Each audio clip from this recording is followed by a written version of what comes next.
Ka femra që e thonë shahadetin, e kanë besimin, falin namazin, por shamin nuk mbulohen. Si është gjykimi i tyre, duke marrë parasysh që ka edhe fillestare në fe? Përderisa bien shahadet, e ka besimin e përgjithshëm si muslimane.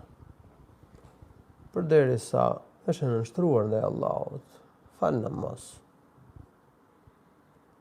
agjëron Ramazan.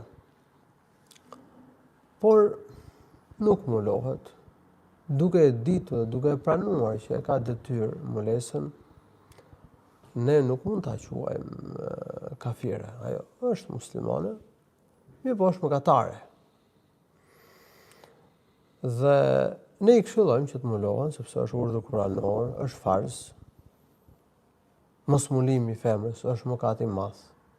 Rrezikojnë femrat që nuk mulohen, që të vuajnë dënimin e zjarrit të xhenemit, por gjithsesi quhen muslimane, do të jenë në dëshirën e Allahut të lartësuar, nëse do Allahu i fal, nëse do i dënon në ditën e gjykimit.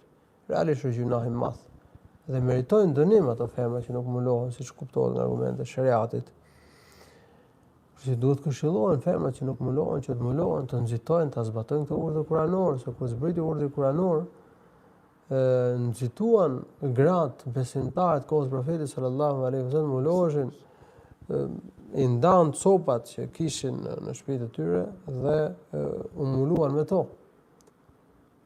Zbriti urdhri kuranor, ja ayuhan nabiy qul li azwajika wa banatika wa nisa'il mu'minin, e citova ajetin pak më parë, dhe shkuan njerëzit, domethënë që ishin në xhami, shkuan në shtëpia, t'ua këndonin këtë ajet femrave të familjes, nënës, motrës, bijes, edhe menjëherë ato u mbuluan. Dhe për këtë i ka lavdruar Ummu Salama dhe Aisha, dy nënat e besimtarëve, kanë thënë Allahu më shiroft, kur zbriti urdhri kuranor, menjëherë ato u mbuluan dhe shkuan u falën pas profetit sallallahu alaihi wasallam me mulesë, domethënë siç kuptohet, mulesë të plotë. Ky do të qëndrimi besimtare, nxiton mulohet.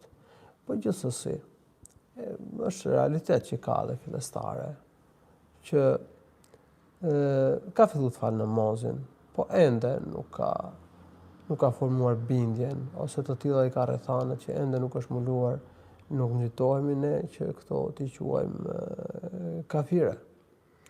Nuk lejohet që t'i quajmë kafire përderisa ato nuk e mohojnë si obligim, përderisa nuk e mohojnë si detyrë, por ne i këshillojmë që të mbulohen.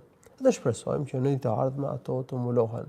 Mund të ketë edhe femra që nga dobësia e imanit nuk mbulohen, ato konsiderohen gjunaqare, por ne nuk i quajmë kafire.